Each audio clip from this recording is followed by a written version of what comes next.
Hi everyone, good morning. It's Margaret Manning here. Welcome to 60 and Me. Hope you're doing great this morning and having a good start to your day or a good end to your day whenever you're watching. But it's a beautiful day here today. I'm actually really looking forward to a positive day. I've been working hard lately and I'm just going to take a bit of a rest. I actually have got a cup of coffee this morning. I decided that I needed something a little stronger, and I actually do have coffee at least once a day. Don't normally have a mug this big. I normally have like an espresso or something like that, but this is one I'll just sip throughout the morning and gives me a little caffeine. It's good. But anyway, coffee is good sometimes. I think there are certain times in your day, in your life, where you just want a cup of coffee. Do you know, it's funny how drinks bring back an association. And I remember in England when I was a little kid, I used to drink tea all the time. You know, tea with lots of milk, and that was kind of a security blanket, I think, when I was younger. And then coffee when I got to the States, and I lived in Seattle for many years, and of course Starbucks in Seattle, and not just Starbucks, there's a lot of great coffee shops in Seattle, and the culture is pretty strong. And it was sort of a pause, you know, like, let's have a cup of coffee and talk about that, or let's meet for a coffee. Or it was like coffee just took on this whole meaning beyond itself. And it became a vehicle for communication, a place to meet, but also the taste of it. I mean, that little buzz it gave you, it was just sort of give you enough energy to get on with the day. And I think that the reason I'm drinking coffee today is because I want to talk about a subject that I think is perfect for coffee, and that is how to manage anxiety in uncertain times. Now, I don't think that anyone watching this is going to disagree that this is a very tough time in the world. It's just like every day there is some drama, not just in the United States, but in Europe and all around the world. I mean, it's really pretty intense.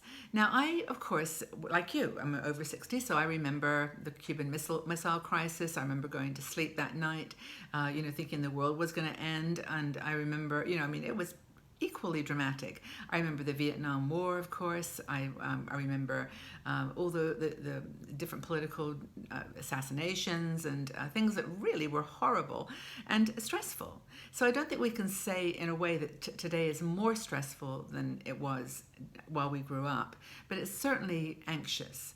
And I think that social media and the immediacy of breaking news really does add to that tension. I think so. I think there's not. It's not that there are different circumstances, because the world has just always been crazy. I think we just are making it crazy. But it's just that now we know about it quicker. It's more. The images are there in front of us. We're being affected by them like daily. It's not even an annual thing. Anywho, we've been through anxious times. We know how to handle it, and we know we know ways to handle today's stress as well. And we will have our different approach. Now, some are healthy approaches, some are not, but we have to get through this. We have to just get through and handle our anxious feelings. Of course, we have Carol Casera is our blogger who wrote this article to remind me about the different things you can do to manage anxiety when you're having a stressful time. And I think the first one is one we've talked about before, which is just get control of it. Some stress is outside of our control. We just can't make any impact on the decisions that someone has made. There are certain parts of the world that are dealing with stress and conflict that's been going on for hundreds of years.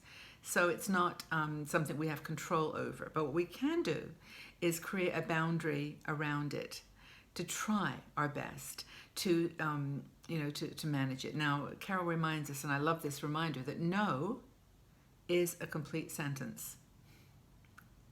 I really like that statement she made. Self-care is very, very important in stressful times. And no, the word no, is a perfect, complete sentence. Another thing that Carol suggests to us that we do is breathing. Now, this is, of course, very important if you do yoga or any kinds of exercise that has a meditation element to it. Breathing, belly breathing is really important. Now, this is actually, for me, one of the most effective ways to calm down. I meditate regularly. I sit and I breathe.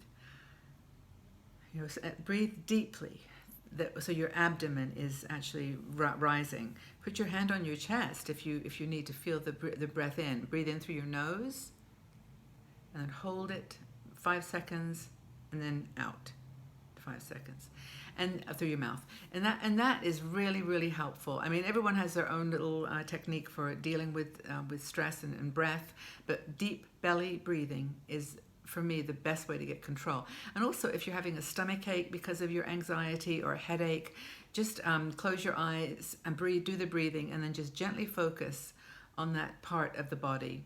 Just bring your attention to it. I mean, I'm not the meditation teacher, but this is things that I've used that work for me. Try to, if you have an anxiety that's in the instant, like you're out somewhere, something happens, there's an accident, or you're dealing with a stressful situation, again, stop, try to sit down, move yourself somewhere where you can just get control. Breathe. Take deep, deep breaths and repeat it as many times as you can. I mean, if you can help this, if there's a situation that you can help in, I mean, of course, go ahead and try to do that. But if you've got a stressful situation, just try to get control of your breathing. Another thing, and this is really funny because I'm actually drinking this cup of coffee, but she says to eliminate caffeine. But to be fair, I am one of these people that can have a cup of coffee at 11 o'clock at night and go to sleep. It doesn't bother me. Truthfully, people always go, "Oh, what? You can do that?" And it's true. But generally speaking, eliminating caffeine is a good idea. Boosts your metabolism, heart rate goes up, your blood pressure goes up if you have that challenge. So just really try to decaf coffee, decaf tea. Don't forget, there's caffeine in all kinds of teas. And just cut back a bit. Soda, and anything that's got caffeine in it. Just have an apple. No, just have a drink of water. Drink something like lemon juice or something that's a little bit non-toxic or non-caffeine. I mean, rooibos tea is good, or chamomile. Do something that's a little bit more gentle. Another point that Carol makes, is to lower your intake of alcohol. This is kind of counterintuitive because hands up, I'm one of those people. I come home from a busy day or from some stressful situation, and I will have a glass of wine. I just will, because again, it's back to that comment about coffee. It's something about psychologically it helps you. It's not even the drink, but Carol's advice is to try to reduce alcohol consumption. Don't go crazy. Hangovers can be a great source of anxiety and make you just feel totally unable to deal with the stress. But blueberries, eggs, salmon, all those, avocado, those are the kinds of foods that are high in antioxidants and low in caffeine, and that helps. Generally speaking, I mean, I should just add this, generally speaking, healthy diet, so important to feeling, more in control of the situation and less affected by anxiety and stress. Another final thing that she mentions is to use rational thinking. Basically, think to yourself, what is the worst that's going to happen? Well, I mean, I don't know about you, but I can take stuff pretty far as to the worst that things can happen. But, just try to keep it in perspective. I do this when I fly. I don't like flying very much, and I think it's like you have to just try your best to keep things in perspective. Another thing that Carol mentions, which I think is a good idea, is to help others. To do volunteering, to do some kind of work where you're just forgetting about yourself for a bit, getting things in perspective. If you're really, really stressed about money, for example, just go do something that doesn't involve money, where you can just do something for someone else and it's a positive thing. Distract yourself from the anxieties by just doing good. Another thing that we mentioned is chamomile tea, and just really natural remedies. Chamomile tea is very, very good for soothing your nerves. Valerian, ginseng root, these are things that you can buy in teas and capsules, and I'm sure you've got some ideas. Maybe you can share them in the comment section, because what do you use? What kind of supplements or natural remedies do you use to calm yourself? Magnesium is another thing that I've been reading is very, very good for you, because a lot of our plants are grown now in the earth that's lost all its minerals. So magnesium and the copper, magnesium, those kinds of combinations are really, really good. And be careful, though. Of course, This is not medicine. Check with your doctor first. If you have any uncertainty about allergies or reactions, just read all the ingredients. Do your research online. Don't follow Dr. Margaret because she doesn't know what she's talking about. I'm just reporting what I've read. But anyway, meditate. That's the one I think really for me works. Meditate, lower blood pressure, use guided imagery, like where you do a body scan, where you start with your toes, relaxing your toes, your legs, your knee, your hips, just work your way up your body. That's really, really powerful for relaxing as well, something to think about. And then, almost side by side with meditation, which is very quiet activity, exercise. It can reduce anxiety. I say this to myself, I say it to you, and I don't do it. I know, I'm being honest, but it's really, really hard for me. But I walk. I do walk at least 10,000 steps a day. That's about 6 kilometers, 4 miles. I do walk. I really love walking, and I make it a point. So I do something. But, exercise with weights, with, elliptical bike. I do push-ups, sit-ups, the planks, all good for you. And if it's too much, honestly, if it's just too much and you're just overwhelmed by negativity in the world and anxiety, see a therapist. Go see someone.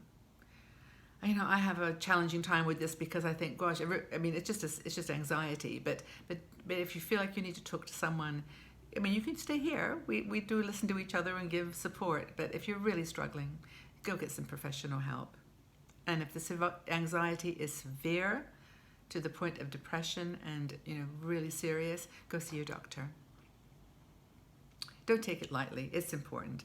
So I hope that's helped. I didn't mean to put any drama in the situation, but I think these are times that are a little bit stressful. And as we get older, I think we've seen it all before, and we know the outcome of some of these tensions. We know how things can end in tears, and we don't like that. And I think that's why older people, like older women particularly, who empathize with the world, are more sensitive. Just something to think about. But anyway, just stay safe, stay well, try to relax, meditate, exercise, eat well, and just ride out these rough times. Okay, well, I hope that you're doing well wherever you are. Have a cup of tea or coffee and just relax. And you leave your comments in the section below. What works for you to manage anxiety in stressful times? Put down in the comments below what works for you so we can all share, and perhaps it will help someone else.